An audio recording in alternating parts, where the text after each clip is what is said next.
రైతు సోదరులకు నమస్తేనండి. నేను మీ సుధాకర్ని. పొమో కల్టివేషన్ యూట్యూబ్ ఛానల్ కు స్వాగతం.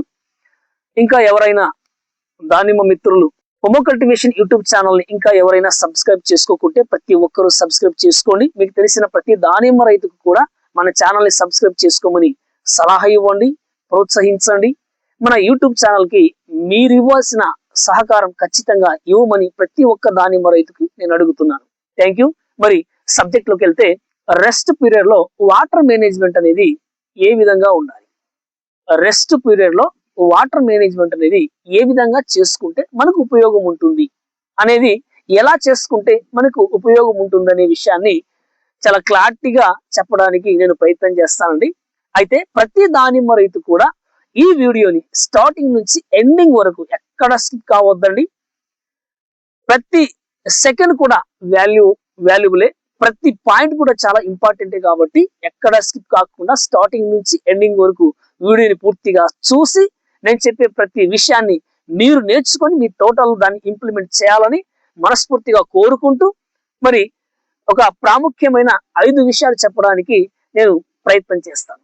మరి రెస్ట్ పీరియడ్ లో మనము వాటర్ మేనేజ్మెంట్ లో ఎలాంటి జాగ్రత్తలు తీసుకోవాలి అంటే 5 జాగ్రత్తలు తీసుకోవాలండి. అది ఒకటి ఏంటంటే, రెస్ట్ పీరియడ్ లో మనము వాటర్ అనేది కేవలం 20 రోజులు మాత్రమే ఇవ్వాలి. కేవలం 20 రోజులు మాత్రమే వాటర్ ఇవ్వాలి, అంతకంటే ఎక్కువ ఇవ్వకూడదు. నెక్స్ట్ రెండవ కండిషన్ ఏంటంటే, ప్రతిరోజు కేవలం 1 అవర్ మాత్రమే మనం వాటర్ ఇవ్వాలి. ఎందుకు సార్ 1 అవరే ఇవ్వాలి అని డౌట్ వస్తుందా? నేను దానికి క్లారిటీ ఇస్తా. గంట కంటే ఎక్కువ సేపు మనం వాటర్ ఇచ్చామనుకోండి, మనం ఇచ్చిన ఫుడ్ అంతా వాటర్ లో తొందరగా కరిగిపోయి లీక్స్ అవుట్ అయిపోతుంది. అంటే రూట్ జోన్ కంటే కిందకి వెళ్ళిపోతుంది. రూట్ జోన్ తర్వాత వెళ్ళిపోతే, లేదా రూట్ జోన్ కంటే కిందకి వెళ్ళిపోతే మనం ఇచ్చిన ఫుడ్ అనేది మొక్క తీసుకోవడానికి అవకాశం ఉండదు, కాబట్టి అది వేస్ట్ అయిపోతుంది. అందుకే ఏం చేయాలంటే, ప్రతిరోజు 1 అవర్ మాత్రమే ఇవ్వాలి. ఇది రెండవ విషయం. మరి మూడో విషయం ఏంటంటే, కొంతమంది పగలు వాటర్ పెట్టాలా, రాత్రి వాటర్ ఇవ్వాలా అని ఒక డౌట్ వస్తుంది. మనం క్రాప్ లో లేము కాబట్టి, రెస్ట్ లో ఉన్నాము కాబట్టి, పగలు రాత్రి అనే తేడా లేకుండా రెస్ట్ పీరియడ్ లో మీరు ఎప్పుడైనా వాటర్ ఇవ్వచ్చు. ఇది మూడవ పాయింట్.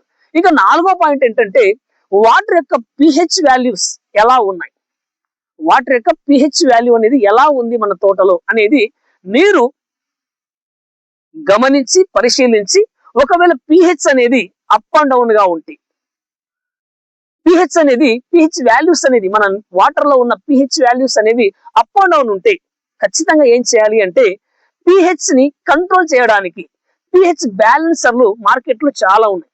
కొన్ని కంపెనీలు చాలా అద్భుతమైన రిజల్ట్ వచ్చే pH బ్యాలెన్సర్లు ఉన్నాయి. ఆ యొక్క బ్యాలెన్సర్లు తీసుకొని వచ్చి మనం డ్రిప్ ఇరిగేషన్ ద్వారా మొక్కకి ఇవ్వడం వల్ల pH అనేది కంట్రోల్లోకి వస్తుంది. ఇది ఖచ్చితంగా ప్రతి రైతు పాటించాలి. మరి pH అనేది బ్యాలెన్స్ లో లేకుంటే, అప్ అండ్ డౌన్ ఉంటే ఏమవుతుంది అనే డౌట్ రావచ్చు. దానికి కూడా క్లారిటీ ఇస్తానండి. pH అనేది తగినంత లేకోకున్నా, pH అనేది ఉన్నదానికంటే ఎక్కువ ఉన్నా కూడా న్యూట్రియంట్ అప్టేక్ అనేది జరగదు.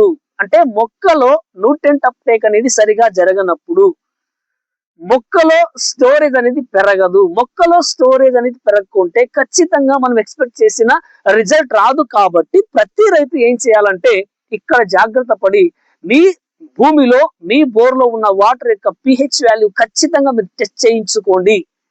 తర్వాతనే ఏదన్నా బ్యాలెన్స్ లో లేదు అనుకుంటే, లేదా అప్ అండ్ డౌన్ ఉందనుకుంటే, బ్యాలెన్స్ చేయడానికి ఖచ్చితంగా మార్కెట్ లో కొన్ని కంపెనీలు చాలా క్వాలిటీ ప్రోడక్ట్లు ఇస్తున్నాయి. వాటిని యూజ్ చేయండి, మంచి రిజల్ట్ ఉంటుంది. ఇది 4వ పాయింట్. ఇక చివరి పాయింట్ ఏంటి అంటే, ప్రతి రైతు కూడా 3 రోజులకు ఒకసారి ఖచ్చితంగా న్యూట్రియంట్స్ ఇవ్వండి. ప్రతి రైతు కూడా 3 రోజులకు ఒకసారి డ్రిప్ ఇరిగేషన్ ద్వారా ఏదో ఒక న్యూట్రియంట్ ఇవ్వండి. నీటిలో కరిగే లిక్విడ్ ఫామ్ లో కావచ్చు. మనం ఆల్రెడీ సాయిల్ అప్లికేషన్ లో భాగంగా గ్రాన్యువల్ ఫామ్ లో ఉన్న కొన్ని రకాల మెడిసిన్స్ అనేది భూమిలో ఇచ్చింటాం. అవి కరిగి న్యూట్రియంట్ అనేది అప్టేక్ జరగడానికి కొన్ని 15 రోజులు కావచ్చు, 20 రోజులు కావచ్చు, 21 రోజు కూడా కావచ్చు. It will take some time. That's why what I am saying. నేనేం చెప్తున్నాను అంటే, అవి కరిగి మొక్క తీసుకునే లోపల అడిషనల్ గా ఇంకా కొంచెం మనం ఫుడ్ ఇవ్వాలి. ఎలా? వాటర్ సాల్యుబుల్ రూపంలో, లిక్విడ్ ఫామ్ లో ఉన్న కొన్ని న్యూట్రియంట్స్ ని మనము ఇవ్వాలి. న్యూట్రియంట్స్ తో పాటు ఇంకా ఏమిస్తే మంచిది అంటే విల్ట్ చంపడానికి, నెమటోడ్స్ ని కంట్రోల్ చేసుకోవడానికి, దాంతో పాటు వైట్ డెవలప్ చేసుకోవడానికి కొన్ని లిక్విడ్ ఫామ్ లో ఉన్న, పౌడర్ ఫామ్ లో ఉన్న ప్రోడక్ట్ ని కొన్ని మనం డ్రిప్ ఇరిగేషన్ ద్వారా మొక్కకి ఇస్తే మొక్క అనేది చాలా అద్భుతంగా డెవలప్ అవుతుంది. మనం ఏదైతే మొక్క నుంచి ఆశిస్తామో బర్డ్స్, అవి 100కి 100% మనం మొక్క నుంచి ఖచ్చితంగా పొందుకోవడానికి అవకాశం ఉంటుంది. కాబట్టి రెస్ట్ పీరియడ్ లో, వాటర్ మేనేజ్మెంట్ లో ఈ జాగ్రత్తలు ప్రతి రైతు తీసుకొని 100కి 100% రిజల్ట్ మీరు కల్లారా చూడాలి.